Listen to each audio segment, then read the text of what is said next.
Oh, and you know what we didn't mention earlier? And you guys are going to love this in the chat because they love Playboi Carti and all that.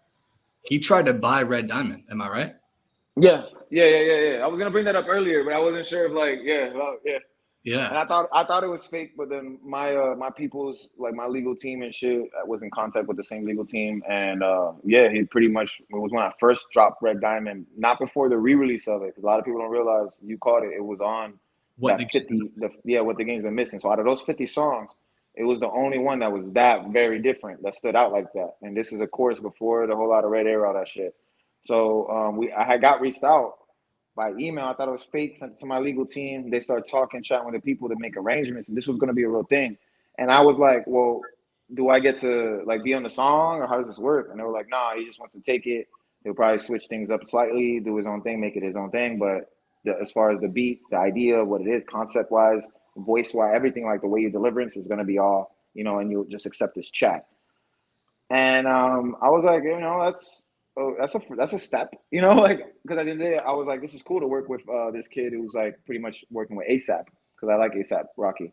Yeah, me too. So like, again, deep vocal effects, playing with effects. So, that was my interest in being like, okay, I'll do this because I know, this will probably get wind from the ASAP mob and shit like that. And I could maybe get to work with Rocky one day or something like that. And to me, I think Carti is a great artist, so I thought it was cool. And at one point, I just told my uncle, he was the one helping the legal shit. I was like, you know what, bro? On second thought, no. And he was like, what do you mean? And I was like, on second thought, no. Like, I'd rather put the song out again, re-release it, put a visual, talk to Danny, see if I can get it on World Star, and fucking drop a whole tape like this, bro, and just keep recording, because I got a bunch of them like this. This isn't the only one. So he's like, well, how many you got? I was like, bro, I got, nigga, over 100. You want to hear them? And started picking them out. I was like, bro, you're blind for left 4. Like, yeah, put this out. But I was thinking like I needed like big budget and all this stuff. So it took a while for me to put it out. And during that time of me sitting on all this music, a whole lot of Red came out. So I was like, bet, like, let him be the guinea pig to this sound then, before I start sharing people my music that sounds very similar. And I saw people hated it, man.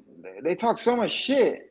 And I was like, even certain people like Nabil that I mentioned earlier, great producer, and even people like Benny were like, what is this garbage, this trash? And I'm like, looking at them like, dude, you just told me yesterday the song I showed you that sounds very similar, same type of sounding music, was awesome. It sounded great, and I'm onto something, but you're being very honest about his shit because he's not in the room. So are you lying to me? Or are you lying to yourself? Like, what's going on here? And then a few months later, I don't know how the fuck he did it, because he didn't have an actual like single from that project that was like, the hit single, like the catchy viral single that was making like, oh, we're going to go on tour for this. It wasn't like the next Magnolia. There wasn't one on there, but somehow he was touring crazy, and it somewhat became Breathe with the Take My Shirt Off and all the whole Stop Breathing. But it blew my mind that no one called him out, because that's Gucci Mane's lyrics. Yeah. Yep, you're right. So it was at that moment that it dawned on me, perhaps this is the time of the clones. Maybe this is the real attack of the clones, because here is somebody who is looked at as this god. These kids, Carti kids, will eat his feces if he offered it to them. Feces. And they're not realizing that this is a Gucci man. You know what I mean? Well, so I'm like, I don't know about all that. So I'm like, wow, this is crazy to me. Then I start seeing little people surface, little Carti babies, your Yeet, September, Destroy, all these all these guys autistic come out, and they all sound like this. And then not only is it's great, it's good, it sounds good, but the kids are gravitating towards it. They're liking it. They're embracing these new artists. They're not treating them like Kid Boo's.